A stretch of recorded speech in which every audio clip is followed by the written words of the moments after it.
Hi,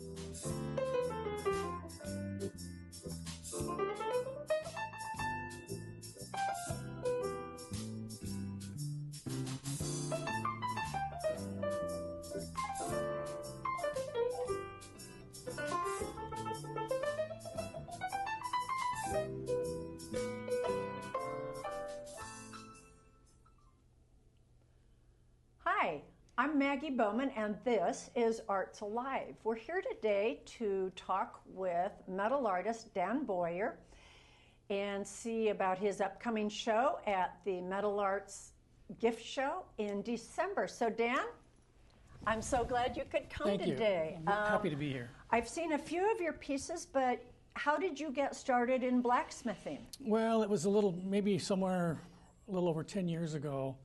My wife's father had terminal cancer, and he lived in a duplex that we owned in McMinnville, and so he was a retired structural steel welder, built bridges and stuff like that. Okay.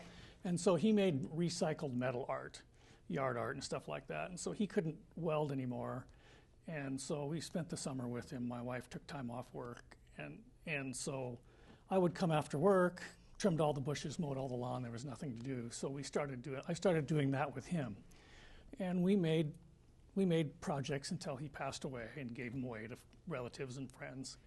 And it just wasn't my medium of art. But it was so kind of you to do that with him. What a nice way to I thoroughly enjoyed share it. your time with him. I thoroughly enjoyed doing it with him, but I just didn't have the flair for it. Some people make some gorgeous recycled metal art. Mine just looked like welded together junk. So that was more welding. How did you fall into the blacksmithing? On the family farm, there was an anvil and a forge when my parents bought it 50-some years ago. And so I scrounged around and found the anvil, and then I just kind of went on YouTube and I built myself a forge and started from scratch.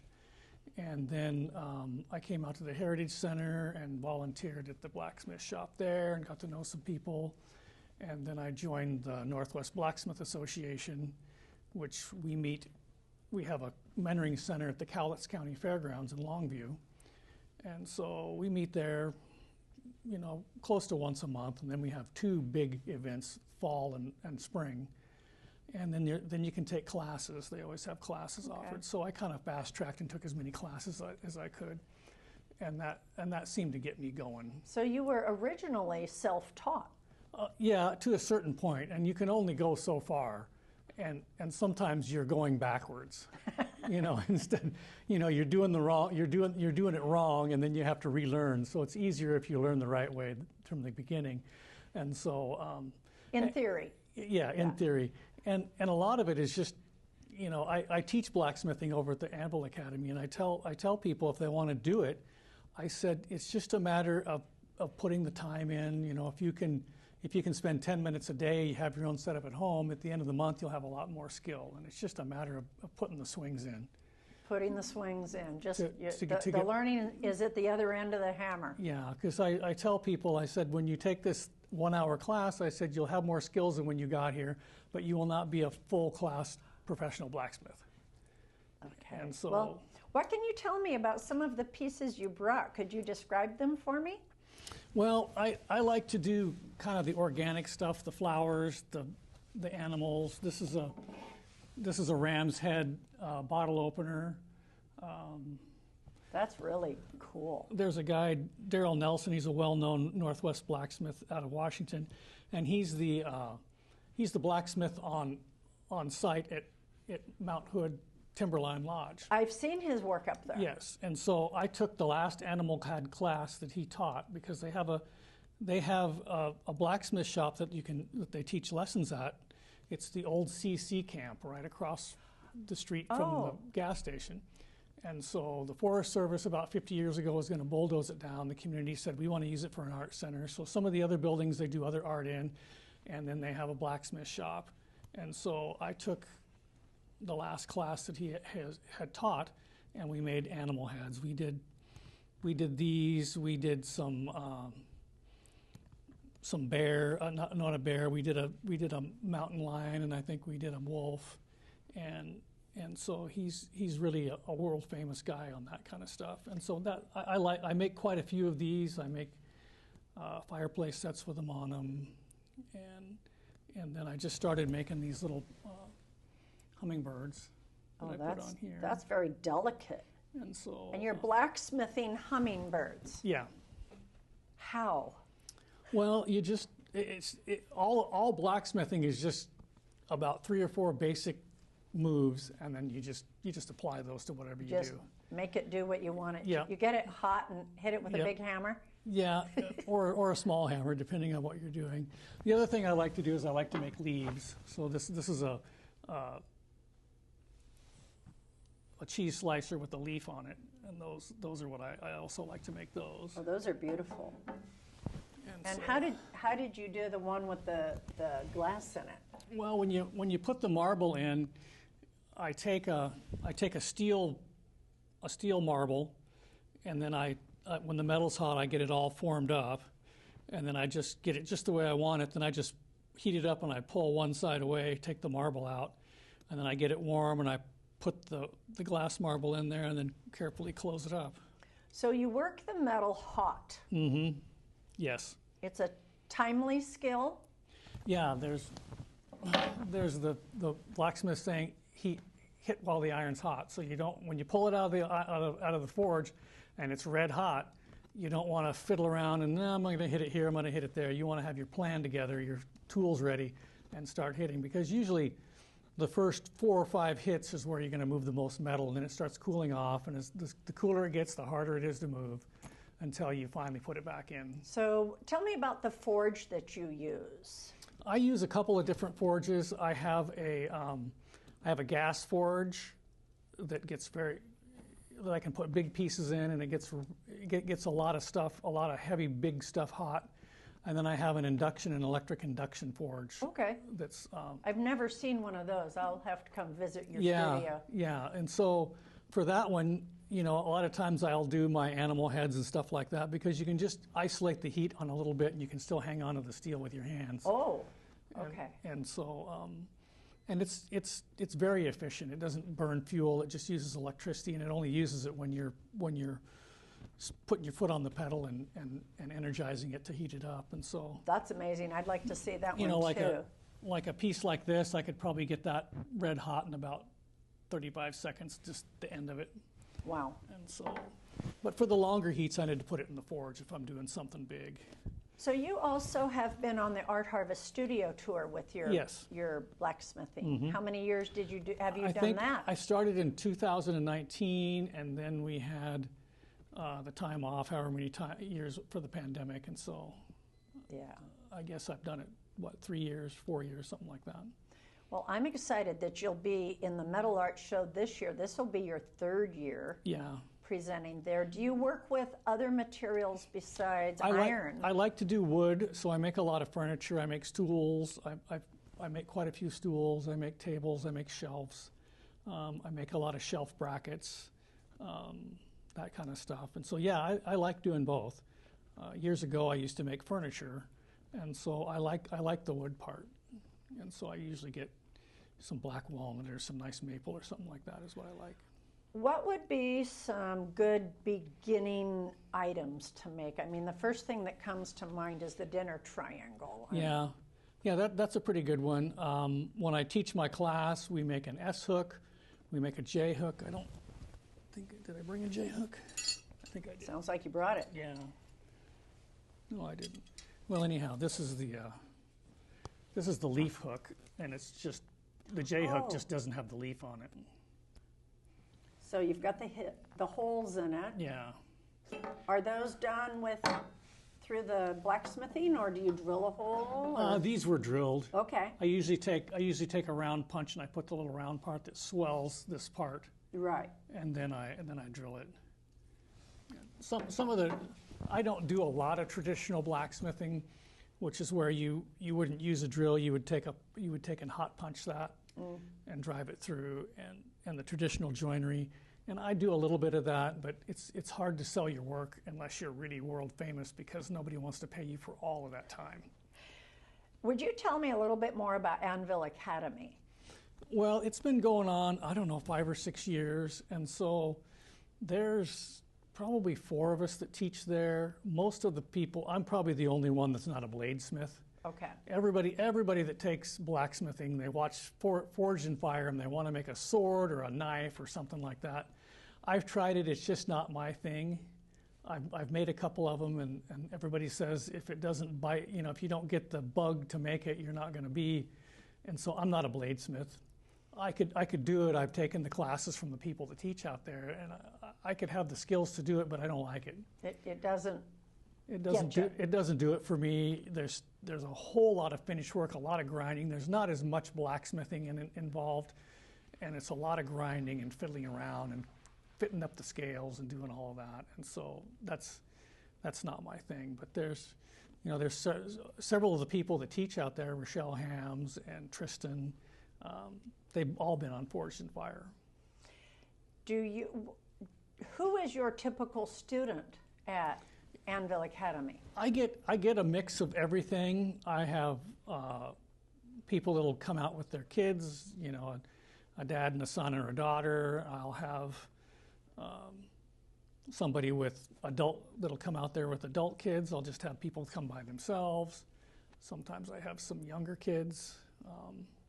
I just get a wide variety of anybody and everybody that takes it. Because theoretically, if they want to take the beginning blade making class, they have to take the basic class from me before they do that. Oh, smart. So they, those are prerequisites. Yeah, they need to have just a little bit of blacksmithing skills before they get there. And that's in Newburgh. It is. Not too far from here. Yeah. That's great. Well, I have made arrangements for them to be doing demonstrations at the Metal Arts Gift Show, so that'll be fun to see them. For me, it's a lot of fun. I mean, I have as much fun as the students do when I teach it, so I enjoy doing it, and it's a fast hour that goes pretty fast, and it's very enjoyable. Do you find people that just, they pull the hot iron out and they start hitting it, and do you just see them kind of transform, or do they? I see all kinds of skill level. I see people that have pretty good skills. Maybe they're a carpenter or something like that, and they can swing a hammer pretty good, and they're okay. And I have people that have done nothing, have never swung a hammer, and they just come out, and I tell them how to hit it, and they hit it exactly the way I tell them, and they do a really nice job. And so I can have as many as 6 people, and so out of 6 people, I usually have 2 that are really bad, 2 that are kind of okay, and then 2 that are pretty good. I never end up with a whole group of good or a whole group of bad. It's usually a mix. Well, good. I hope some of your students come to see you at the Metal Arts Show in December. Yeah, it's a lot of fun. And I had one lady, she was there with her 2 adult sons, and it was summer and it was hot. And a lot of times, the first blacksmithing class I ever took, the instructor had one helper for every 2 students, and he had allotted so much time for each project, and if you were falling behind, they would help you finish. And he said you don't want to send people home without their project or without finishing. So I always help people along if they're struggling or they're not going to make it. And I don't want to have them lag behind and go home with half-done stuff. And so I asked this lady, and she was doing pretty. I asked her, I said, "Have you done this before?" And she said, "No." And I said, "Maybe you were a blacksmith in a former life." I said, "You're very good." I asked her if she needed any help because it was getting kind of hot, and she says, "I don't need any help, but my 2 sons are melting, and they were in their 20s, and they looked like they were going to die." So I helped them a little bit. That's fun. What are you working on now? Are you getting anything ready for the show? I just finished up 75 door pull handles for a lady's house. Okay. So you do custom work? I do some custom work for people, and I'm supposed to make some table legs for her also. So, what is the most challenging piece you've ever made?